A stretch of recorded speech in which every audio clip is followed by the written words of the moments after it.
What's up, everybody? Thanks so much for joining. This is Noa Dalzell from Celtics blog and CLNS.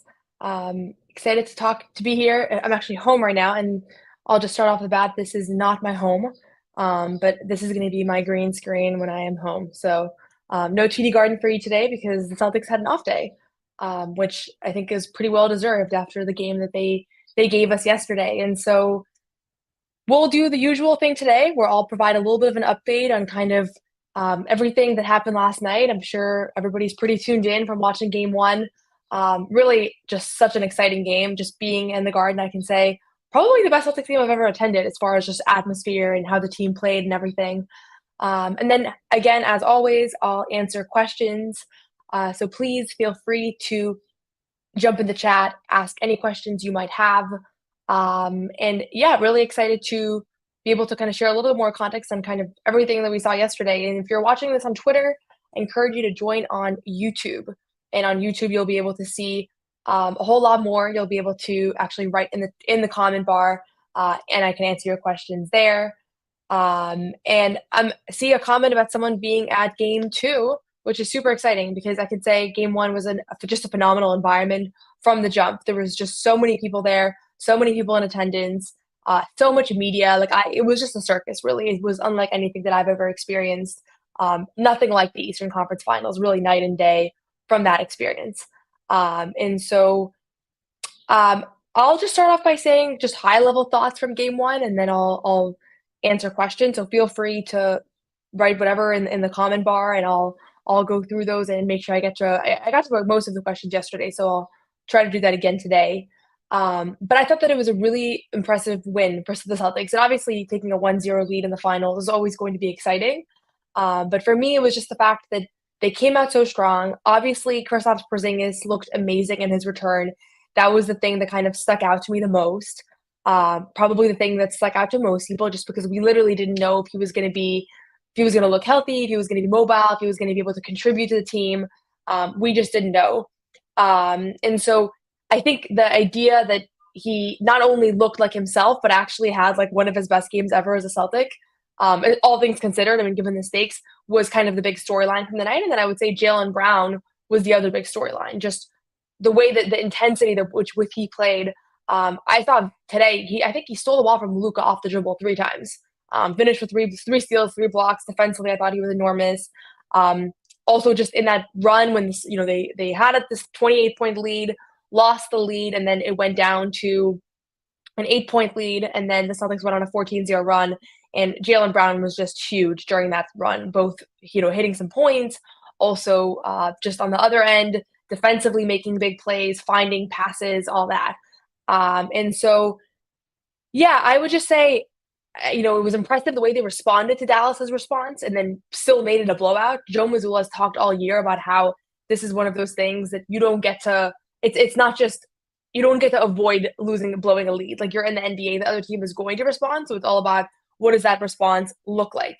And so that really stood out to me yesterday, and we were actually watching the game, a bunch of us kind of in the press area, and we were saying, well, I'm either going to write about how they respond to the blowing the lead or about them blowing the lead, because one of those two things has to happen. That's what Jack said, and he wrote about the response to blowing the lead, obviously, since they were able to get back and kind of get confident and everything. And so I'm going to start looking through some of these questions. Feel free to literally any questions you might have, thoughts, whatever. And I now know how to pin comments. Huge development for me, so I'll be able to do that as well. And then, yeah, we'll do this again tomorrow. Tomorrow, the Celtics do practice in person. They're at TD Garden, as are the Mavericks. And so tomorrow we'll get a normal setup. We'll get a normal media availability. You'll probably hear from both coaches and probably 2 players on each team.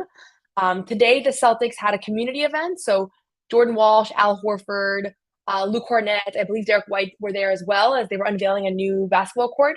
And so that's where a few of them were at today. Other guys just took the day off. And then tomorrow we'll be back at TD Garden for practice. And again, practices are all in TD Garden now. So we no longer have practices at the Auerbach Center, which I'm a little sad about because I really like the Auerbach Center. It's much more convenient to go in a phone booth and answer questions that way. And then I'll just say from a personal level, because I know you guys are always curious about just what the individual experiences of covering the team. I find that I found that yesterday was just like so overwhelming in the sense of like how many people were there, how much commotion was there. Doors usually open an hour before tip off. Doors opened earlier because there were a lot of people there an hour and a half before tip off. So I think people were just waiting and then kind of stormed in.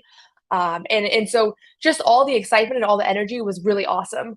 That you could just feel from warm ups. You could feel like introductions. There was like 7 hype up videos playing in the arena before the game even started. Adam Silver actually had a press conference beforehand. And so that was interesting. He talked about a bunch of different issues, but just kind of was a reminder that, it's the finals. Adam Silver's here. So there was a whole lot of different components to the pregame coverage. Normally, you can be on the court pretty much until 20 minutes before tip off, before the game actually starts. They cleared all the media out before because you have again media from all over the world. And so, yeah, I will start looking through these. What adjustments will the Celtics make? Do the Celtics make? I think you look at what went wrong during the period of time when the Mavericks went on their run in the beginning of the third quarter, because that it went from the middle of the second to the middle of the third. It went from a 29-point lead to an 8-point lead. So obviously a lot went wrong there. I think the number one thing that went wrong was just offensive stagnation, which has been kind of the name of the game as far as problems go all year, right? So to me, that's not something that is that schematically complex, but you can go back and watch. And I went back and I watched this portion. It was pretty much exactly what we've seen when things go wrong, where you're getting isolation ball, you're no longer having the nice ball movement that you had literally a quarter earlier, and then in turn, the Mavericks are getting out in position, they're getting better shots. The defense and the offense for the Celtics team is just so it's so connected. So that's kind of what happened. I thought, at least on both ends. And does KP come off the bench again? I think KP does come off the bench again. I actually really liked everything about that. I liked the spark that it served. He's able to serve as a spark from like a scoring standpoint more reliably than Al Horford is, just because he has more in his offensive arsenal at this point. So I really liked that. I liked the fact that he played. I think he ended up playing like 21 minutes last night, so he's actually pretty well rested. And he didn't get like a huge toll on him. He gets 2 days off. So I'm sure they'll be able to play him more next game. I don't think that he had to be limited to 21 minutes, and maybe if it was a closer game, he would have played closer to 30. But he looked really good in the minutes that he did, and I don't see them changing that. I don't think he would have come off the bench if it wasn't for the fact that there was this long extended injury, but I also don't think it was a game time decision. We asked Joe about it. He said, "I don't know. I don't remember when he made the decision to have Porzingis come off the bench." And then obviously, that's just how Joe talks. He doesn't like to give us too much information. But then we asked Porzingis about it, and Porzingis said, "I knew we already decided this, and I don't care at all. I have no thoughts on it. I told Joe whatever I need to do to win. I made a lot of sense." Like he pretty much every single thing you could say to make it sound like you were happy to come off the bench, he said. So I think he genuinely just didn't care. I see a couple questions about that, so people are curious. The tension in Tatum's face. I really don't think he's jealous of Jaylen Brown's success. I mean, I'm sure he wants to be Finals MVP. Like Steph Curry's talked about that extensively, that feeling that he really wanted to be Finals MVP over Kevin Durant, especially the second time where he started thinking, this is my third championship, but I've never been Finals MVP. He's talked about it. Like that was a frustrating experience for him. Obviously, he was still really happy they won the championship. I do think it's human nature to want to perform well on an individual basis. I noticed that Peyton Pritchard missed his seventh attempt from the field yesterday. He was over 7 last night. And there was like a minute to go. You're about to win game 1. And he looked pissed after missing that shot. And so I thought to myself, it's pretty funny that like, why does he even care that he missed this shot? Because of the fact that, this game is at hand, because he cares about his own individual success and he cares about missing easy shots, right? So to me, this is one of those things that obviously Tatum wishes he has had a better game last night. I thought he played fine. But again, 6 for 16 from the field. He had 6 turnovers. It wasn't, I'm sure, it wasn't his peak offensive performance. But I don't think he's sitting at the podium worried about Jaylen Brown's success. They've always, I think they're close friends. And I think more than that, he really, really, really wants to win a championship. And he'll have his time. He'll have his big outburst games. He'll probably have a game in the series where he goes out for 36, 40 points, something like that, just as he did in the last round, just as he generally has in a big playoff series. But still, yeah, I think people are always going to scrutinize those two. And I was thinking about it earlier today. I don't know that other duos in the NBA ever get this comparison. Like when Jamal Murray last year was going off, I don't think people were saying like, is Jokic jealous of his success? Or I don't know, I can't think of another pair, and I know that there's a lot of similarities between them that make them, the fact that they play similar positions, they were drafted a year apart, both number 3 picks, both have spent their whole careers here. Like, I get it, I get why the parallels start, but I think that it's a narrative that needs to be just put aside personally. I get scrutinizing it if everyone's curious about, like, human relationships, but there's really nothing to work off of, honestly, at this point. Um, Thank you. This is not my house. I see someone's in nice background. Yeah, I agree. I thought the defense was actually really good. I mean, you're holding a Mavericks team to 89 points. SS Austin here says, "What adjustments could they make next game?" I think the defense was fine for the most part, but the offense could definitely be better. I mean, there are individual performances that are going to be better. Like Tatum was 6 for 16, Pritchard was 0 for 7. Like they're going to be better. I thought the ball movement though in the first half was really good, and that really stuck out to me. The fact that you actually had um, you were getting those corner threes. I mean, not all of them fell in the early minutes of the game. Like Derek White missed one, Drew Holiday missed one, Al Horford missed one. It was like they were getting perfect looks. But I liked the offense, and then I think it's just something with this team, and I think maybe it's human nature, it's just basketball, but they did at one point slow it down and start to kind of go one on one more. And so they're going to look at that. Part of it I think was pressure by Dallas to do so and kind of cutting off the passing lanes. Personally, I never understand why teams double Tatum. If I were opposing teams, I would rather him go for 30 than get everybody else involved and kind of have him be more of a decoy. I think the Celtics just historically they win this year at least. They win when he's in a more passive role. So um, that's my thoughts on that. Um, do you think Porzingis can continue the same impact in game two? Um, yeah, I mean, that was a crazy start. Like that stretch in the first quarter when he had like 8 points and he had 3 blocks and he looked like he was operating at a different speed than everybody else. He looked like yeah, it was insane. That was like one of the most insane things I've ever seen. Um, I don't know that he'll be able to like be 8 for 13 every single game. But he looked like he was enjoying the Derek Lively matchup. That's what I was noticing. And everybody's been talking about Derek Lively, obviously phenomenal rookie. Lots to like about his game, lots to like about his ceiling. I'm sure he's going to be great. I've seen a lot of like Rob Williams comparisons, which I don't think there's necessarily Rob Williams comparisons right now that are I don't think that's premature. I don't know why people will jump to that, but certainly Porzingis got exactly what he wanted. I think Derek Lively picked up 5 fouls in the third quarter. Yeah, I think they were all in the third quarter. So once that kind of got him out of the game as well, and that stood out as a potential kind of challenge. And so for me, yeah, I think he's going to keep exploiting that matchup, honestly. And they're going to adjust. And certainly Miami really adjusted after game one and game two. That's when he had, like they say, the game that he said it was his worst game as a Celtic. But from where I stand, there's no reason to think that he's not going to be able to replicate that type of performance. Maybe he'll have a tougher shooting night. Like it feels like everybody comes back from injuries, he's on fire. But man, he changes the dynamic for the Celtics team both offensively and then defensively with the rim protection. He had those 3 blocks, but then there were so many other times where you could just tell he was altering people's shots. He was serving as a deterrent. So I think people forgot, honestly, about what he does on both ends of the floor. And I've maintained all year this is a team that can win without him. I still think that. I still think they could have won without him last night, but he completely changed the complexion of that game. And Tatum, I really like how Tatum put it after the game. He said, "We're a good team when guys are out. Like, we're a very good team when guys are out, but we're a really, really special team when we have everybody." And last night, I think you saw the latter. You saw what they look like when they have the full group. And just a spectacular finals performance, with the exception of like a 9-minute stretch there, end of the second, beginning of the third. And the way they responded to me was even more encouraging than just keeping that lead because it showed this ability to kind of like regroup. Everybody talked about it post game. They were down by 8. They were up by 8. It felt like they were down by 8. We keep saying down by 8, but they were up by 8. They called a timeout, and the message was just like breathe, relax. It's not nothing to panic about. It's not like we're in a good position, and they came back right away and they responded. And so, yeah, I think that was encouraging. Um, I I think so too. I think he's ready for at least like 2 weeks or so. I don't think that they're like faking this injury. I tweeted that out as a joke yesterday. But I think that there's this understanding that they were careful with him because they felt confident that they could get the Eastern Conference Finals without him, and they did, obviously. I think if it was like if that game 4 was a game 7, he probably would have played. But maybe I'm wrong. Maybe he actually needed this extra time, and this was really like the week where it all came together for him. From what it sounds like, he'd only been practicing for the last couple of days. So yeah,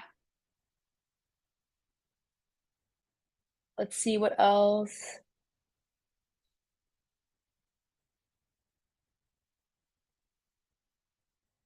Looking through,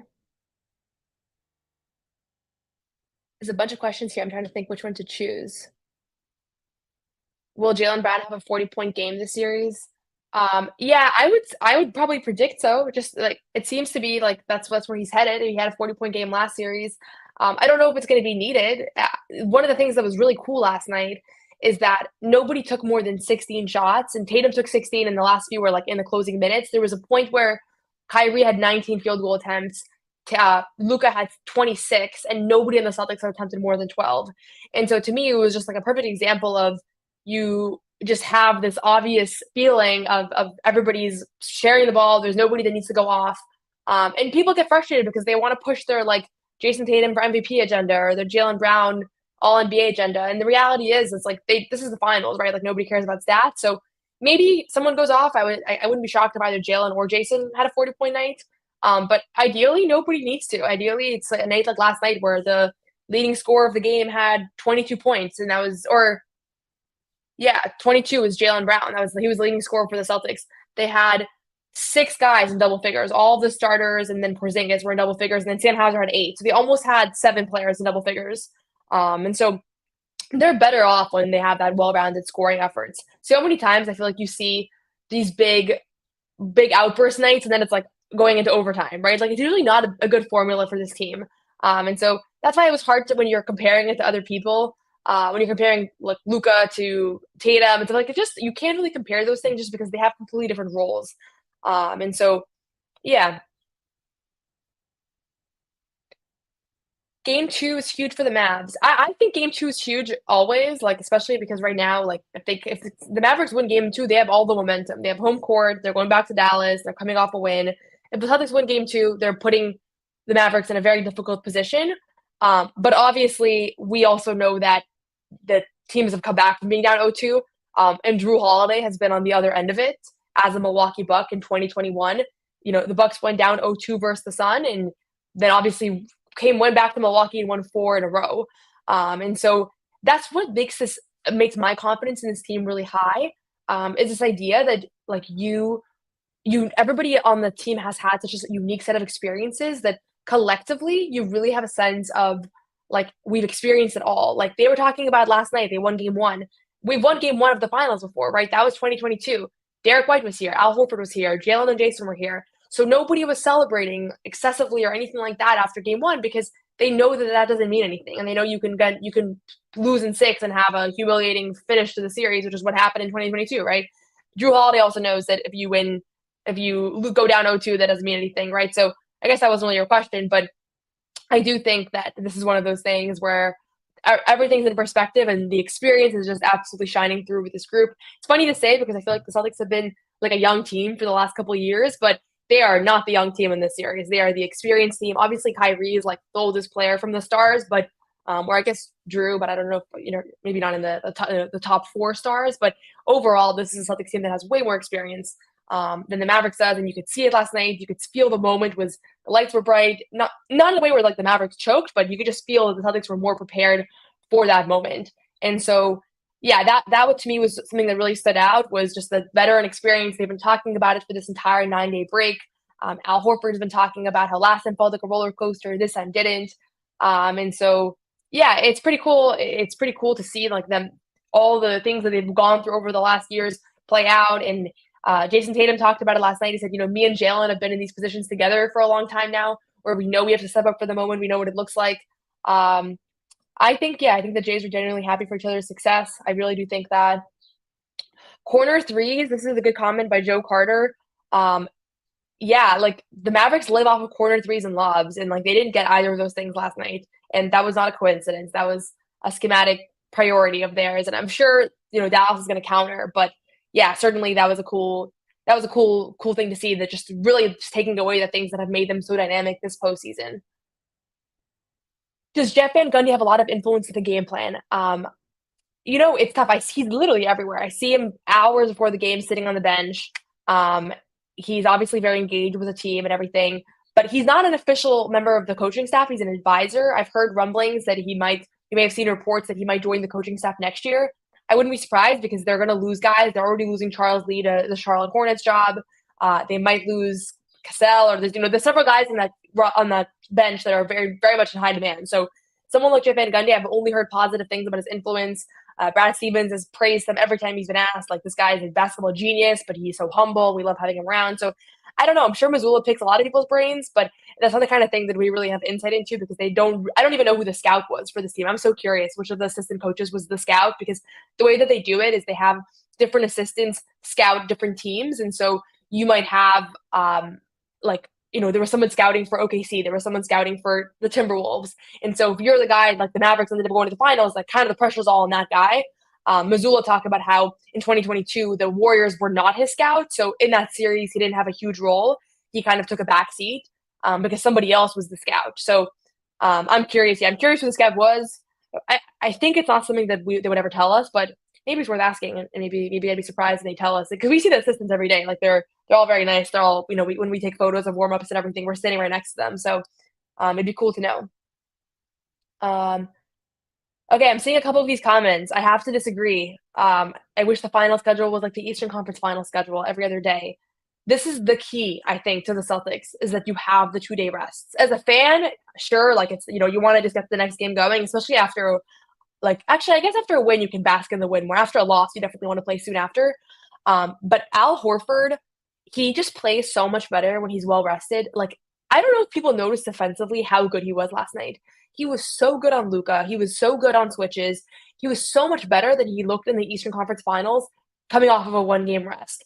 And it's just not a coincidence anymore that that's the case. It is always the case. It has been the situation all year that he just plays better. His stats are better. His shooting numbers are better. Everything's better when he gets 2 nights off. So it's good for him that they have this finals break. It's also good for Porzingis to come off of an injury, play 20 minutes last night. Now he gets 2 days to recover. So I do think it's a really good sign for the Celtics that they have this. Sure, yeah, it benefits Luka as well, but I think it benefits Boston even more to have this 2-day break. And I think there's only one between game 3 and 4. There's 1 day. I know because I'll be in Dallas, and that was the situation. But yeah, generally speaking, it's 2 days off. Okay, I see him behind in some of these questions. I think a lot of people are starting to really fall for Jaylen Brown as a player and as a leader, just the way that he conducts himself. I've seen a lot of people have been like messaging me about that. And I was on like the ESPN Las Vegas radio station today, and they were like, "So Jaylen Brown, like talk to me about him. Like he's always been like this, or I was on with like an Indiana local channel yesterday too. I think a lot of people like across the US are starting to like really dial in on just like what he's done this year. And it's not new. It's not just during the playoffs. He's been doing it all season. So yeah, it's pretty cool. Yeah, great point. I think Tatum did a really good job, particularly on the lobs. Yeah, I think with Tatum also is that he guards different players every single night, and he can pretty much guard 1 through 5 effectively. Sometimes there's a matchup that's tough for him, but he's one of the most versatile defenders on the team, just because of his size, but then his lateral movement as well. And last night he fell asleep a couple of times, but generally speaking, he was really strong defensively. So yeah, absolutely. And my biggest thing is just like I just think he gets so scrutinized because people want him to be something that he's not on this team. Like he might be on another team, a guy who's scoring 37 points a game in the finals, and they're going down 0-4. But on this team, like that's just not what the expectation or role is for him. And so it's just like they have to work so hard, the coaching staff and Mazzulla and everybody, to make sure that the mindset is nobody's like thinking about their individual numbers and they're kind of making the right reads. That's like they talk about that all the time. It's all about making the right reads. And so to me, it's just like he's making the right reads, generally speaking. He's not perfect, and I don't think the last night was one of the better examples of that. But yeah, his defense as well. The rebounding, he's a prolific rebounder. I almost feel like he should start being known as being a rebounder. Consistently the highest rebounding person on the court. 11 boards last night, 2 big offensive ones. I think they scored off of both of those. Yeah, let's talk about Sam Hauser. I did nail it, although I didn't nail my game prediction. I said they were going to win by 10 and that it was going to be relatively close throughout. So that was a little off. They did win by like double digits, so it could have been worse, I guess. But yeah, Sam Hauser really gave them awesome minutes last night. 16 points, was plus 17 in that span. Sorry, 16 minutes was plus 17 in that span. 8 points, 3 or 4 from the field, hit both of his threes. My favorite play, I tweeted this out.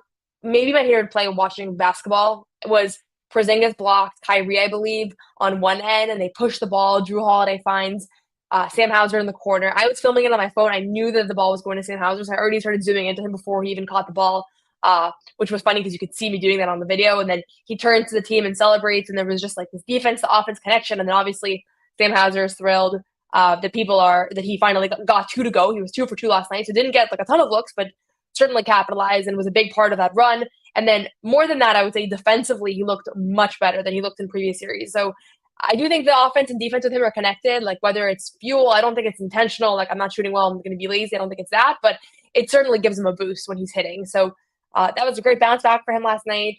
They needed it. Right now, every shot, every play matters, right? So even in the first half, hitting a couple threes, you never know how the momentum of the game plays out without that, right? That 8 point lead becomes a 2 point lead, right? So who knows?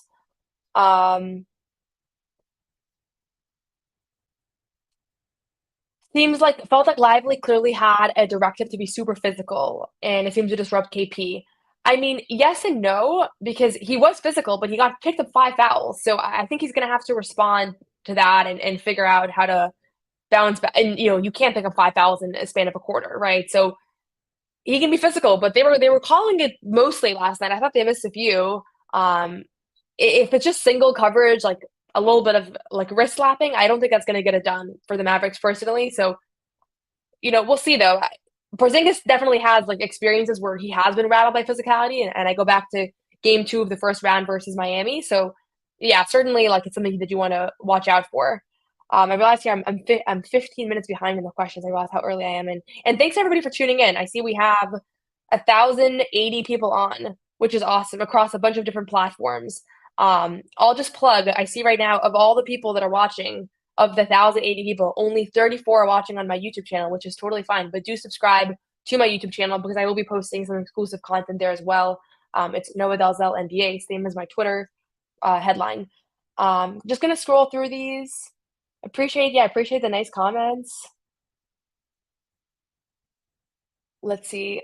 I don't think we see O'Shea Brissett getting real minutes. I think we might see him get some more garbage time minutes potentially. Or I shouldn't say garbage time. Caden Pritchard corrected the record. That's not the way to say it. But blowout end of game minutes like we saw Svi get last night. I think O'Shea was with that group as well. Yeah.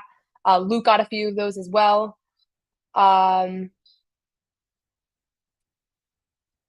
I agree. I don't feel like this is the type of team that would lose a series if they went up 2-0. I totally agree with that.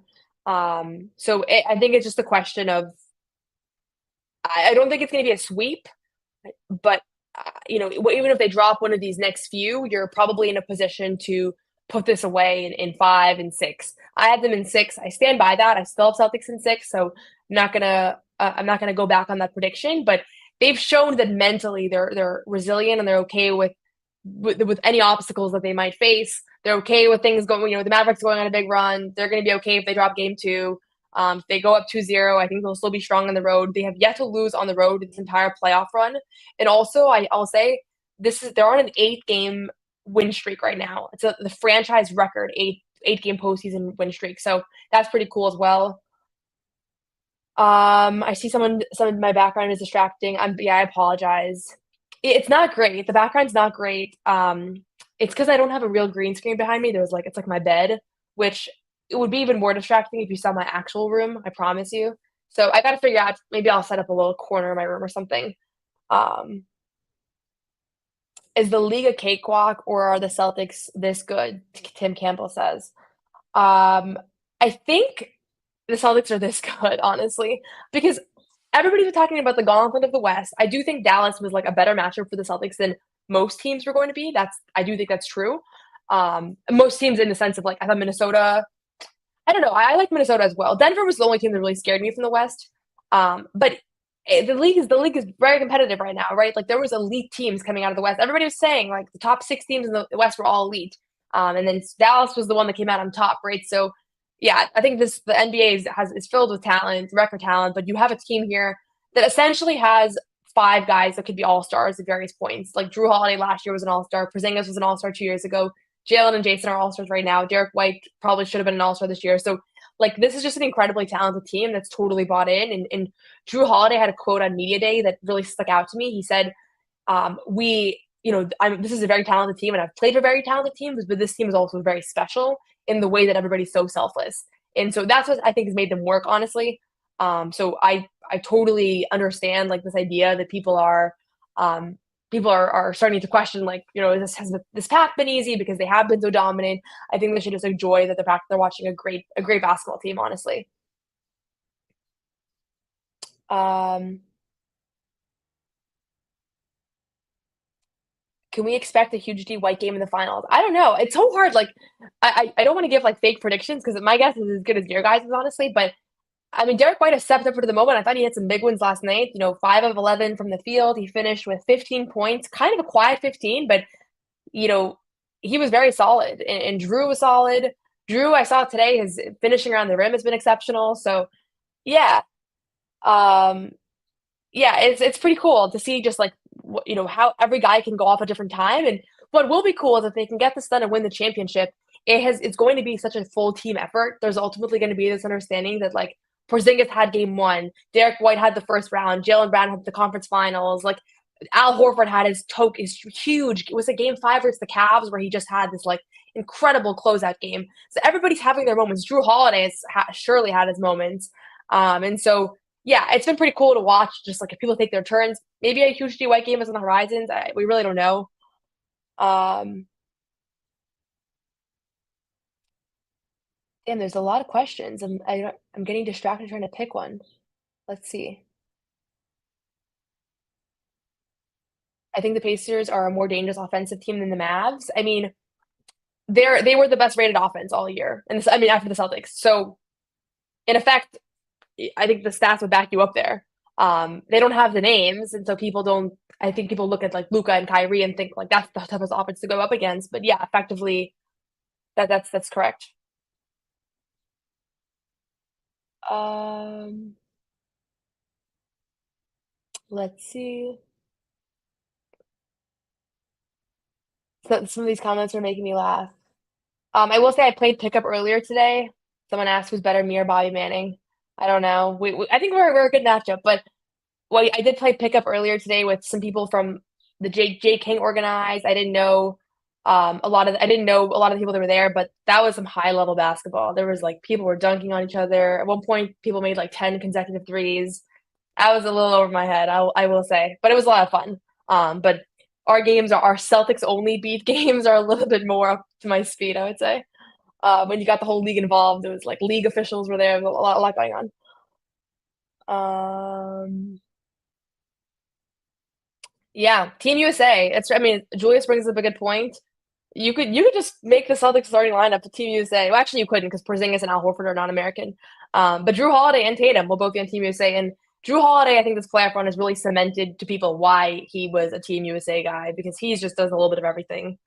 Um, I'm gonna do like 5 more minutes because I'm actually usually I'm like up. I have to like run off to something. Or yesterday, if people that tuned in yesterday, I was like in the press room and everybody was like giving me dirty looks because I was like sitting in someone's seat, like yelling into a mic while there was people walking behind me. So I'm in my room right now, so I'm not in a rush. But we'll wrap it up in like 5. Otherwise, I could go forever. We didn't know you play a piano. Yeah, I don't play the piano. That's not my piano. Um, let's see. Drew spent a lot of time occupying the dunker spot last game. Yeah, I noticed that too, actually. And he did get some corner looks as well. I think they're just trying to space a little bit differently. And I think Derek White was oftentimes in that spot, and Drew's just been really exceptional, honestly, around the rim and during the playoffs. Like it's so fascinating. His numbers are so much better than they were during the regular season. And so yeah, that really that stood out to me as well. I was curious about it. I'm gonna rewatch the whole game right after this. And have while I have my dinner because it is hard to process everything that you're watching while also like tweeting things out and writing and all that. But that did stand out to me as well. Um, Someone asked about will there be You Got Boston shirts in the seats during the watch party? I don't think so. I think those were game one shirts. Every round so far, there's only been shirts for game one, and then there's been towels the rest of the way. I would guess that there's probably going to be shirts for more than just game one, just because it's the finals. But I don't think they're going to repeat the same shirts. But I have a few. I grabbed some. So if anybody really, really wants a shirt, I maybe have an extra. Um, okay, let's see. I skipped a few questions. Now I'm realizing I have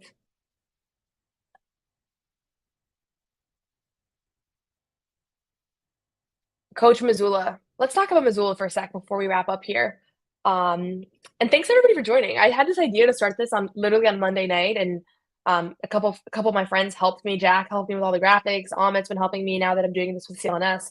And I was like, I don't know if anybody's going to join, so I'll like come up with my own questions to answer. And so I really appreciate all the engagement in the chat. And yeah, 1,300 people on right now. Super cool.